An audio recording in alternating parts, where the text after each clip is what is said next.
The jungle is alive with gunfire and death. 12 Navy SEALs are trapped in a dried riverbed, pinned down by 40 enemy fighters who have them surrounded on 3 sides. The 4th side is a sheer cliff, nowhere to run, nowhere to hide, just a killing ground where America's elite warriors are about to be wiped out.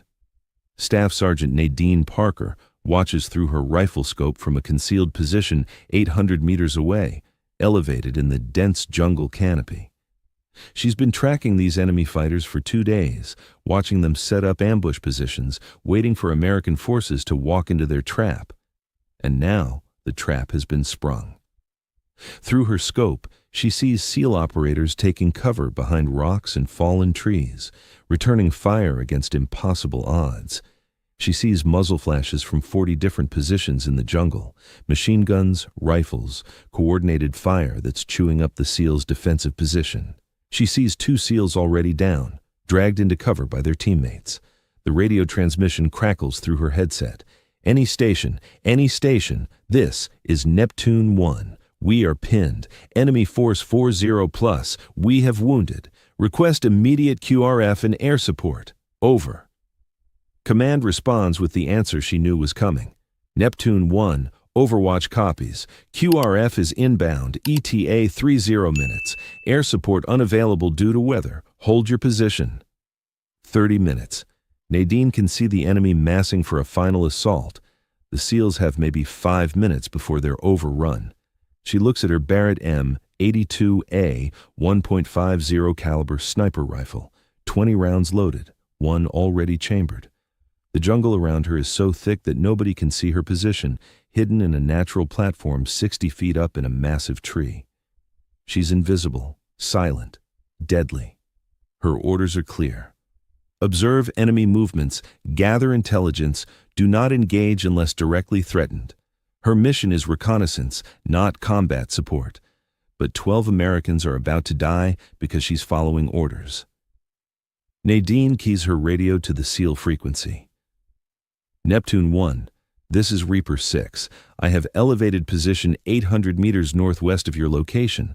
I count 40 enemy combatants in 14 distinct positions. I have clear sight lines on their machine gun nests and assault elements. Give me authorization to engage, and I'll start dropping them. There's a pause. Gunfire in the background, shouting, the chaos of a unit fighting for survival. Then, Reaper 6, Neptune 1 actual. Who are you and how did you get this frequency? I'm an Army sniper who's been watching this jungle for 2 days and knows every enemy position. I've got a 50 cal and 20 rounds. You've got about 4 minutes before they overrun you. Do you want my help or not? Reaper 6, you are authorized to engage. Priority targets are the machine guns. Roger. Watch the machine gun at your 2 o'clock, 300 meters out. He's about to have a bad day. Nadine settles into her rifle. The Barrett's massive scope brings the jungle into sharp focus. She can see the enemy machine gunner clearly, firing sustained bursts, his position protected by sandbags and jungle cover. She controls her breathing, finds her natural pause, places her crosshairs on his chest, and squeezes the trigger. The .50 caliber rifle roars. Even with the suppressor, it's loud. The recoil is massive. Through her scope, she watches the bullet travel 800 meters through jungle air and strike the gunner center mass. The kinetic energy of a .50 cal round is devastating. The gunner doesn't just die, he's torn apart. The machine gun position goes silent, covered in blood and fragments. 1 down, 19 rounds left, 39 enemies to go. Before I show you how Nadine Parker systematically eliminated 20 enemy combatants in 23 minutes and saved 12 Navy SEALs in the densest jungle warfare engagement of her career, drop a comment telling us where in the world you're watching from and hit subscribe. Because this story proves that sometimes one person with perfect precision can turn impossible odds into victory. Now, let's get into it. Nadine works the bolt on her Barrett, chambering a fresh round. The jungle erupts with confused shouts. The enemy fighters heard the shot but can't locate her position. They're scanning the wrong direction, looking at ground level when she's 60 feet up in a tree 800 meters away. She shifts her aim to the second machine gun position. This gunner is firing at the SEALs from behind a fallen log, his weapon mounted on the wood for stability. Through her scope, Nadine can see his head and shoulders clearly. She fires. The .50 caliber round hits him in the upper chest and he simply ceases to exist. The machine gun tips sideways, its operator gone. 2 down, 18 rounds left. Neptune 1, Reaper 6, 2 machine guns neutralized, engaging assault elements now. Roger, Reaper 6, whatever you're doing, keep doing it. Our fire pressure just dropped by half. Nadine scans the jungle through her scope, identifying targets. The enemy assault element is preparing to rush the SEAL position, 15 fighters moving into final positions before the charge. They're using the jungle cover well, staying low, maintaining dispersion. But she has elevation advantage. What looks like good cover from ground level is completely exposed from her position 60 feet up. She can see them clearly through gaps in the canopy. She engages the assault leader first, the fighter who's gesturing to others, coordinating the attack. Range: 847 meters. He's moving between trees, but Nadine tracks him patiently. When he pauses to signal his fighters, she has a 2-second window. She takes it. The shot is perfect. The assault leader drops. The fighters around him freeze, confusion spreading through their ranks. Their leader just died, and they didn't see or hear the shot that killed him. Nadine doesn't give them time to think. She engages the next fighter, 823 meters, partially concealed behind a tree trunk. She can see his torso through a gap in the vegetation. She fires. He falls. Work the bolt. Chamber new round. Acquire next target. Fire. Target drops. She's in a rhythm now, the practice sequence of a professional sniper operating at peak efficiency. Breathe, aim, fire, repeat. 5 down, 15 rounds left, 35 enemies remaining. The enemy fighters are starting to panic. They're taking fire from a source they can't identify. Some are shooting blindly into the jungle. Some are trying to find cover. All are confused and demoralized. Nadine shifts to the third machine gun position, 698 meters, elevated on a small hill. The gunner is still firing at the SEALs, unaware that 2 of his fellow machine gunners are already dead. She places her crosshairs on him and fires. The .50 caliber round travels the distance in just over a second and strikes with devastating force. The third machine gun goes silent. Neptune 1, Reaper 6. All 3 machine guns are down. Your suppression is gone. Recommend you prepare to displace when I create an opening. Roger, Reaper 6. We're ready to move on your signal. Nadine focuses on the enemy fighters who are positioned to block the SEALs' withdrawal route. There are 8 of them spread across a 100-meter line, using trees and rocks for cover. They're the cork in the bottle. If she can eliminate them, the SEALs can break out. She engages them systematically, working from left to right across the line. First fighter, 734 meters behind a boulder. She can see his head and shoulders. 1 shot, target down. Second fighter, 756 meters, pressed against a tree trunk. She waits for him to lean out, then fires. Target eliminated. Third fighter, 712 meters, in a prone position. Difficult shot through heavy vegetation, but she can see enough of him. She fires. Target hit. The remaining 5 fighters on the line realize they're being picked off and try to withdraw, but movement makes them easier targets. Fourth fighter, running at 789 meters. Nadine leads his movement and fires. He goes down mid-stride. Fifth fighter, 801 meters, trying to low-crawl to better cover. The movement catches her eye. She fires. Target stops moving. Sixth fighter, 723 meters, firing his rifle blindly toward what he thinks is her position. He's wrong by about 40 degrees. Nadine corrects his mistake permanently. Seventh fighter, 834 meters, the farthest of this group. He's trying to organize a withdrawal, gathering fighters around him. Another leadership target. Nadine drops him. Eighth fighter, 698 meters, frozen in fear behind a tree. He's not shooting, not moving, just hiding. Nadine gives him a permanent hiding place. 13 down, 7 rounds left, 27 enemies remaining. Neptune 1, Reaper 6, your withdrawal route is clear. I count 27 enemy remaining, but they're disorganized and withdrawing. Move now while you have the opening. Roger, Reaper 6, we're moving. Through her scope, Nadine watches the SEAL team begin their tactical withdrawal. They're carrying their 2 wounded, moving in coordinated bounds, maintaining security. Professional infantry movement even under extreme stress, but the enemy isn't finished. A group of 10 fighters is trying to flank the SEALs' withdrawal route, moving fast through the jungle to cut them off. Nadine sees them and shifts her aim. These fighters are moving quickly through thick vegetation, difficult targets, but she has to stop them before they reach an intercept position. First flanker, 812 meters, moving fast between trees. She fires ahead of his movement, and he runs directly into the bullet. Target down. Second flanker, 789 meters, pausing to check his position. Fatal mistake. Nadine shoots him during the pause. Third flanker, 756 meters, also pausing. Another mistake. Another body falling. The remaining 7 flankers realize they're being engaged and scatter. Some try to find cover, some try to continue the flanking movement, some just run. Nadine engages them as targets of opportunity present themselves. Fourth flanker, 823 meters behind inadequate cover, the 50 cal punches through his cover and through him. Fifth flanker, 867 meters running through a clearing. She leads him and fires, target drops. Sixth flanker, 791 meters, firing back toward her general direction but not her actual position. She ends his confusion. Seventh flanker, 734 meters, trying to low crawl away. The movement makes him visible. Nadine fires. Movement stops. 20 down, 0 rounds left in her rifle. But she's not done. Nadine has 2 more weapons with her, an M110 semi-automatic sniper rifle chambered in 7.62 millimeters and her M4 carbine for close defense. She sets the Barrett aside and picks up the M110. Neptune 1, Reaper 6, I've eliminated 20 enemy combatants including all 3 machine guns and both flanking elements. Remaining enemy forces are withdrawing. What's your status? Reaper 6, Neptune 1. We're mobile with wounded, moving to extraction point. We owe you our lives. Can we coordinate extraction for you?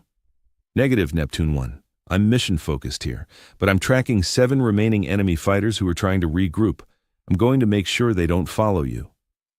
Roger, Reaper 6, you are clear to engage. The 7 remaining enemy fighters have regrouped about 900 meters from Nadine's position. They're trying to organize some kind of pursuit, or at least maintain observation on the withdrawing SEALs. Nadine switches to her M110. It's a less powerful weapon than the Barrett, but it's semi-automatic, faster to fire, and perfect for the ranges she's now dealing with. She settles into a new firing position in her tree stand and begins engaging the regrouped fighters.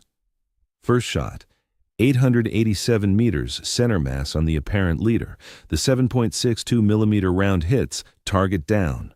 Second shot, 901 meters, fighter turning to see where the shot came from. He never completes the turn. Target down. The remaining 5 fighters scatter. They're running now, abandoning any thought of pursuit, just trying to escape the invisible death that's been decimating their force. Third shot, 856 meters, running target. Nadine leads the movement and fires. Target drops. Fourth shot, 823 meters, fighter trying to return fire. His shots are going nowhere near her position. She ends his attempt. Fifth shot, 912 meters, fighter running through thick vegetation. Difficult shot through jungle cover, but Nadine can see enough of him. She fires. Movement stops. Sixth shot, 867 meters, fighter diving behind a tree. She waits patiently. He has to show himself eventually to move. When he does, she's ready. Target down. Seventh shot, 934 meters, the final fighter. He's running flat out, abandoning everything, just trying to survive. Nadine tracks him through her scope, leads his movement, and fires. At 934 meters through dense jungle, the bullet finds its mark. The final enemy fighter falls, 27 down, 13 rounds remaining in the M110, 0 enemies, still combat effective. Neptune 1, Reaper 6, all enemy forces neutralized or withdrawn. I count 27 enemy KIA. You're clear to extraction. Safe travels. Reaper 6, Neptune 1 actual. I don't have words. You saved 12 lives today. We'll never forget this. When we get back, I'm finding out who you are and buying you whatever you want. Just get your people home safe. That's all I need. Reaper 6 is going dark. Nadine remains in her elevated position for another 30 minutes, watching to make sure no enemy forces return. The jungle around her is silent now except for natural sounds, birds returning to their normal behavior, insects resuming their noise. The firefight that killed 27 enemy fighters is over. She begins breaking down her position, carefully packing her equipment. The Barrett goes into its case. The M110 gets slung across her back. She checks her climbing gear, ensures her descent route is clear, and begins the careful climb down from her position 60 feet up. The jungle floor feels different after spending hours elevated above it. She moves carefully through the vegetation, avoiding the kill zone where bodies lie scattered across several hundred meters of jungle. She's not here to confirm kills or collect intelligence. She's here to disappear. As she moves through the dense jungle toward her extraction point 3 kilometers away, she reflects on what just happened. 27 enemy fighters dead, 12 SEALs alive. All because she made the decision to violate her orders and engage. But something unexpected happens as she's moving through the jungle. Her radio crackles with a transmission on the SEAL frequency. Reaper 6, Neptune 1, we've got a problem. Enemy reinforcements are moving toward our extraction point. We count approximately 15 fighters, and they're going to reach the LZ before we do. We're still 20 minutes out with wounded. Can you assist? Nadine checks her position. She's actually closer to the extraction point than the SEALs are, about 12 minutes away at her current pace, and she still has 13 rounds in her M110 and full magazines for her M4. Neptune 1, Reaper 6. I'm closer to the extraction point than you are. Give me 10 minutes and I'll secure it before you arrive. Reaper 6, you're one person against 15 enemy fighters. I'm one person with elevation advantage, surprise, and better weapons. I'll take those odds. Just get your people there. I'll make sure it's clear when you arrive. Nadine changes direction and moves toward the extraction point at increased speed. She's covering rough jungle terrain, but she knows this area. She's been operating here for days and has routes mapped in her mind. 8 minutes later, she reaches a position overlooking the extraction point, a small clearing where helicopters can land, and she can see the enemy fighters moving into ambush positions around it. They're setting up exactly the kind of trap the SEALs are walking into. 15 fighters spread across a 100-meter perimeter around the clearing, machine gun position on the north side, riflemen scattered in covered positions. They're expecting the Americans, ready to open fire the moment helicopters appear. Nadine climbs a tree on the south side of the clearing, establishing a new elevated position about 40 feet up. From here, she has clear angles on most of the enemy positions. She sets up her M110, checks her sight picture, and begins engaging. The enemy fighters have no idea she's there. They're focused on the clearing, watching for helicopters, not looking for a threat behind them. First shot. Machine gunner, 456 meters. He's sitting behind his weapon, scanning the sky. Nadine puts a 7.62 millimeter round through his chest. Machine gun silenced. Second shot.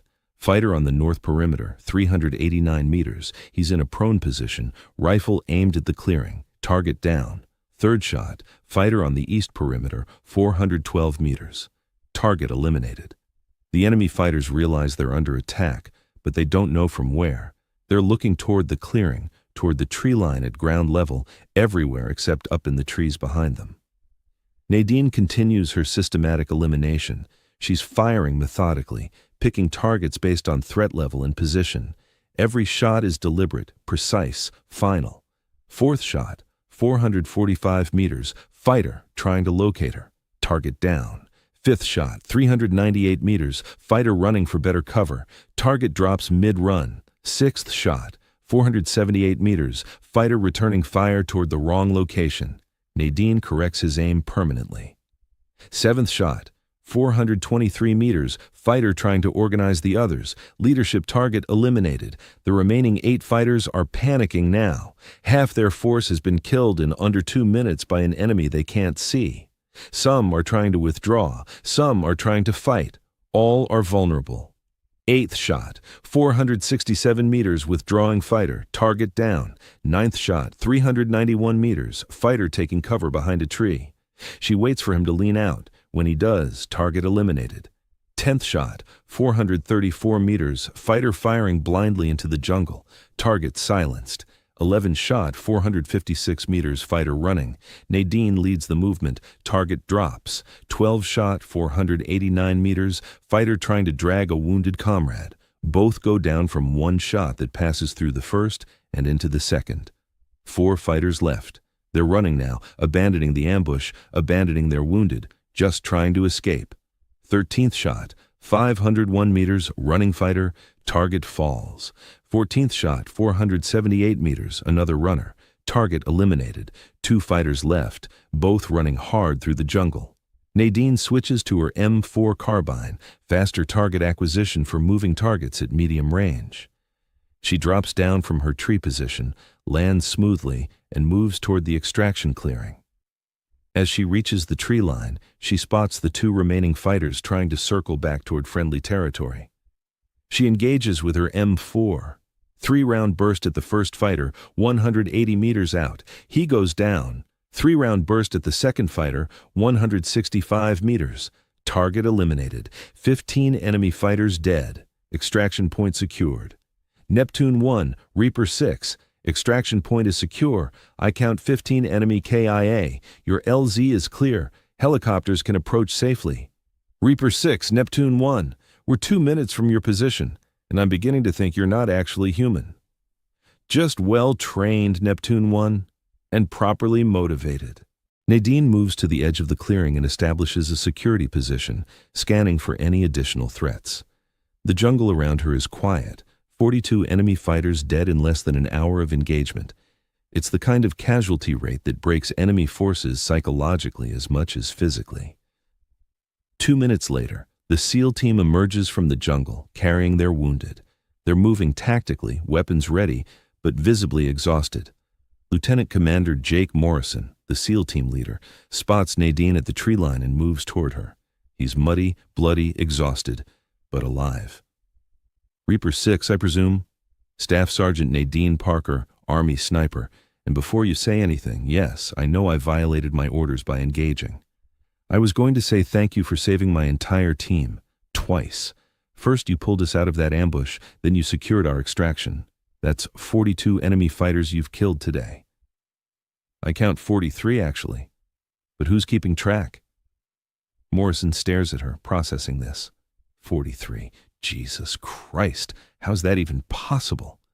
Elevation advantage, superior weapons, better training, and the element of surprise. Plus, they made tactical mistakes, and I capitalized on everyone. The sound of helicopter rotors grows louder as the extraction birds approach. Morrison keys his radio to guide them in. As the helicopters descend into the clearing, something unexpected happens. 3 Navy SEALs, Chief Petty Officer Marcus Webb, Petty Officer Derek Hansen, and Petty Officer Kyle Martinez, approach Nadine's position and take up security positions around her. "What are you doing?" Nadine asks. Webb grins through his exhausted face. "Making sure nobody shoots the person who saved our lives. You watched our backs all through that fight. Now we're watching yours until we all get on that helicopter." "I don't need, with respect, Staff Sergeant, we're doing this. You saved 12 of us. We're not leaving you standing alone at the tree line while we extract. You're coming with us, and we're providing security while you do," Hansen adds. "Besides, you just killed 43 enemy fighters. The least we can do is make sure number 44 doesn't sneak up on you while you're watching us board helicopters." Martinez scans the jungle with his rifle. "We've got 360 security on you, Staff Sergeant. You just keep doing what you're doing, and we'll make sure nothing interrupts." Nadine feels an unexpected emotion. Gratitude, respect, camaraderie. These SEALs she saved are now protecting her, closing the circle of mutual support that defines elite units. The helicopters land. The wounded SEALs are loaded first, then the rest of the team boards. Webb, Hansen, and Martinez maintain security around Nadine until the last moment. "Your turn, Staff Sergeant," Webb says. "We're all going home together. I've got my own extraction plan. Negative, Morrison says, appearing beside them. You're coming with us. I'm not leaving you in this jungle after what you did. Besides, Command is going to want to debrief you, and the easiest way to make that happen is to bring you with us. Nadine realizes she doesn't actually have a good argument against this. She boards the helicopter, and Webb, Hansen, and Martinez are the last three to climb aboard, maintaining security until the moment the helicopter lifts off. As they gain altitude, Nadine looks down at the jungle below, the clearing where she eliminated 15 fighters, the kill zone where she eliminated 27 more, the ambush site where she saved 12 lives, 43 enemy fighters dead, 0 American casualties beyond the 2 wounded in the initial ambush, both of whom are going to survive. It's the kind of engagement that will be studied in sniper schools for years to come. 1 person, 43 targets, elevation advantage, and perfect precision. But for Nadine, it's simpler than that. She saw Americans who needed help, and she helped them. Everything else is just details. Morrison sits down next to her in the helicopter. When we get back, I'm writing the most detailed commendation report of my career. What you did today, saving us from that initial ambush, eliminating 43 enemy fighters, securing our extraction, that's beyond anything I've seen in 15 years of special operations. I just did what needed doing, sir. No. You did what maybe 10 people in the world could do. You operated alone in hostile territory, engaged numerically superior forces, and achieved complete victory with 0 friendly casualties. That's not just skill. That's exceptional. One of the wounded SEALs, Petty Officer First Class Ryan Cooper, with shrapnel wounds in his leg and arm, leans over from his stretcher. Ma'am, I want you to know something. When we got hit in that ambush, I thought I was dead.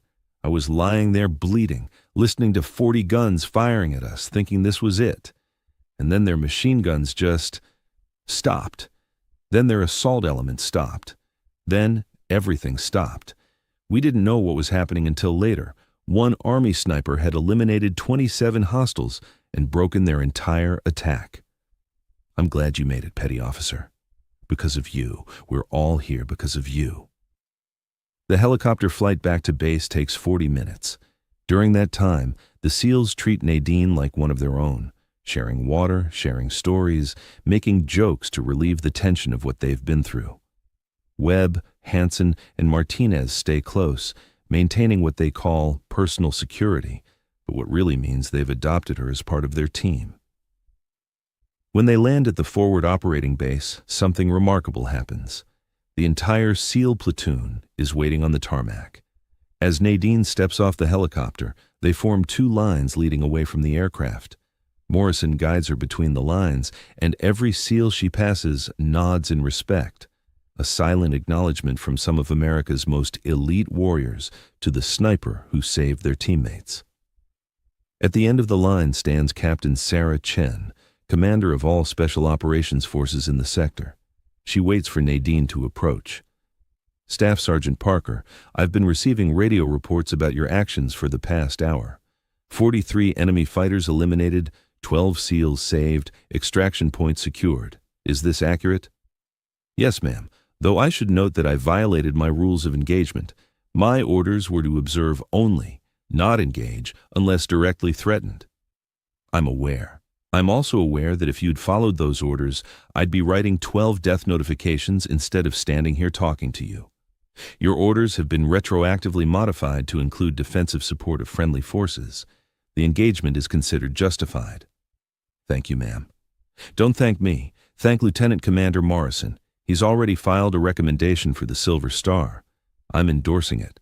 What you did today, operating alone against numerically superior forces, achieving complete tactical victory, saving American lives, that's the definition of valor. The debriefing takes 6 hours. Nadine walks command through every decision, every shot, every moment of the engagement. Intelligence officers document every detail about enemy positions, tactics, and casualties. Medical personnel check her for injuries, none found beyond minor scratches from climbing trees. When it's finally over and she's dismissed to get some rest, she finds Morrison and his SEAL team waiting outside the debriefing room. We wanted to say thank you properly, Morrison says. Not just from me, but from everyone. You saved our lives. That's a debt we can never repay, but we want you to know it's acknowledged. If you ever need anything at all, you call us. SEALs take care of their own, and you're one of us now." Webb adds, "We've also been talking, and we want to request you as primary sniper support for all our operations in this sector. We've worked with a lot of snipers over the years, but what you did today was beyond anything we've seen. We want you on our team." Hansen grins. "Besides, after you killed 43 enemy fighters in one engagement, the enemy is going to be terrified of this sector. That psychological advantage alone is worth its weight in gold." Martinez: "We're calling you the Ghost, by the way. 43 enemies killed, and not one of them ever saw you. You were invisible, untouchable, unstoppable. That's Ghost-level operator right there." Nadine feels emotion catching in her throat. These warriors, some of the best in the world, are treating her as an equal, as one of their own. "I'd be honored to work with you again." "Then it's settled," Morrison says. "We'll put in the official request tomorrow, but tonight you need to rest. You've earned it." As the SEALs disperse to their own quarters, Webb, Hansen, and Martinez walk with Nadine to her assigned quarters, still maintaining the protective security they established at the extraction point. "You know you don't have to escort me to my quarters, right?" Nadine says with a slight smile. "We know," Webb replies, "but we made a promise to protect the person who saved our lives. That promise doesn't expire just because we're back on base." They deliver her safely to her quarters, check the area for security, and only then do they leave, after making sure she has their radio frequencies and contact information. Nadine lies down on the cot in her quarters, exhausted but unable to sleep. She thinks about the day: 43 shots fired, 43 enemy fighters dead, 12 American lives saved. It's the kind of day that defines a career, the kind of engagement that gets studied and analyzed and remembered. But for her, it's simpler. She saw Americans who needed help, and she helped them. She violated her orders to observe only, choosing instead to save lives. And she'd make the same choice again without hesitation. The most important shot isn't the one that hits the target. It's the one you're willing to take when lives depend on it. Today, she took 43 of those shots, and 43 times she made the choice to save American lives over following orders. Tomorrow, there will be meetings, briefings, maybe even some disciplinary discussion about violating orders. But tonight, 12 SEALs are alive, telling stories about the ghost sniper who saved them. And that's all that matters. 3 weeks later, Nadine stands in a classified briefing room with Morrison and his SEAL team, planning their next operation. The official request came through. She's now permanently attached to SEAL Team 7 as their designated sniper for all operations in the sector. Intelligence indicates enemy forces have completely abandoned the northern jungle sector, the operations officer explains, pointing at the map. After losing 43 fighters to an invisible sniper, they've declared the entire area cursed. They're telling stories about a ghost warrior who kills from the sky. Morrison looks at Nadine with a slight smile. Psychological warfare at its finest. We didn't just win a tactical engagement, we won an entire sector without firing another shot. Webb leans forward. The enemy is so terrified of operating in that jungle that they've pulled back 15 kilometers. That's given us complete freedom of movement in an area that was previously contested. All because of one engagement, Hansen adds. 43 enemies eliminated, and now thousands of square kilometers are effectively denied to hostile forces. That's strategic impact from a single tactical action. Martinez grins. And every enemy fighter in this region now checks the trees before they move. They know the ghost is out there somewhere. After the briefing ends, Morrison pulls Nadine aside. You know what the most important thing you did that day was? It wasn't the 43 kills, though that's impressive. It wasn't even saving 12 SEALs, though we're grateful. It was showing that one person with the right skills, in the right place, making the right decision, can change everything. I was just in the right place at the right time, sir. No, You were in the right place because you'd been preparing for days. You were ready because you'd trained for years. And when the moment came, you made the hard choice to violate orders and trust your judgment. That's not luck. That's being a professional. That night, as Nadine prepares her equipment for the next mission, she reflects on Morrison's words. The most important shot is the one